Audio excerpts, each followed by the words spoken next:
বিরতির পর স্বাগত।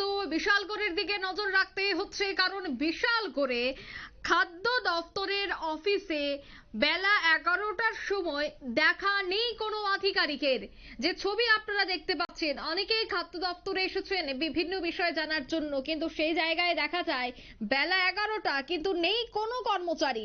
বিশালগড় মহকুমা খাদ্য অফিসের খাদ্য দফতরের দরজা 11টা পর্যন্ত তালা ঝোলানো থাকে। খাদ্য দফতরের একাংশ কর্মচারীদের কাছে অবহেলার দরুন বিপন্ন হচ্ছে জনজীবন।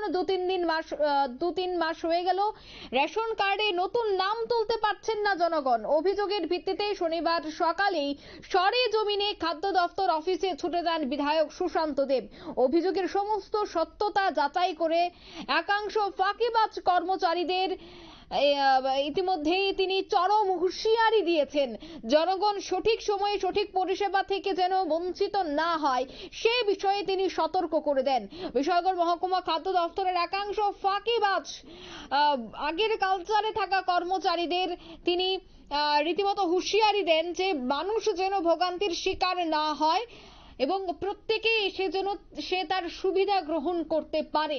কারণ দেখা গেছে প্রত্যেকেই রীতিমতো অভিযোগ করছিলেন যে রেশন কার্ডে নতুন নাম তোলার জন্য খাদ্য দফতরে এলেও বেলা 11টা পর্যন্ত মূল ফটকে তালা, তারপর দেখা যায় একজন দুজন করে গড় হাজিরা।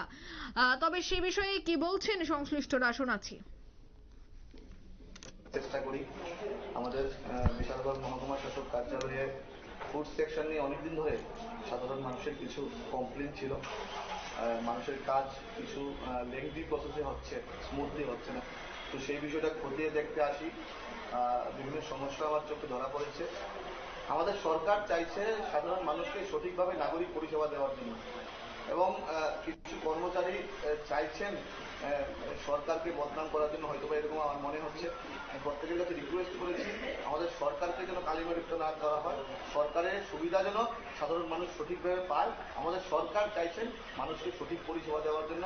বাম আমলের যে কালচার, সিপিএম আমলের যে কালচার, সেই কালচার থেকে আমাদের দূরে আসতে হবে, মানুষকে সঠিক নাগরিক পরিষেবা দিতে হবে। এখন অব্দি অনেকটি অফিসের রুম খোলা হয়নি এবং স্টাফ হয়নি, তাদের উদ্দেশ্যে কি?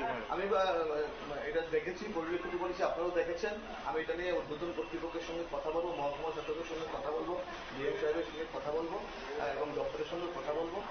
এগুলো যেন আগামী দিনে না হয় সেই বিষয়ে আমরা লক্ষ্য রাখছি। আমি একটা কথাই বলছি, আমাদের সরকারের, ভারতীয় জনতা পার্টির সরকারের একটাই লক্ষ্য, মানুষকে সঠিক নাগরিক পরিষেবা দেওয়া। এটা আমরা যে কোনো পরিস্থিতিতে দেবো।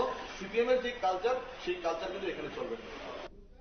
আপনারা শুনলেন বিধায়কের বক্তব্য। তিনি বলেছেন ইতিমধ্যেই এই বিষয়টা নিয়ে ঊর্ধ্বতন কর্তৃপক্ষ এবং মহকুমা শাসকের সাথে তিনি কথা বলবেন, এবং 11টা নাগাদ যখন তিনি অফিসে যান সেখানেও দেখা যায় বেশ কয়েকটি কক্ষে আধিকারিকরা এসে পৌঁছায়নি, যে যার দায়িত্ব সামলাননি, এবং এই অভিযোগের ভিত্তিতেই তিনি আগামী দিনে মহকুমা শাসকের সাথে আলোচনায় বসবেন বলেই কিন্তু সংবাদ মাধ্যমের মুখোমুখি হয়ে বিস্তারিত তুলে ধরে। নিয়ে নিচ্ছে এই মুহূর্তে ছোট্ট একটি বিজ্ঞাপন বিরতি, সঙ্গে থাকুন।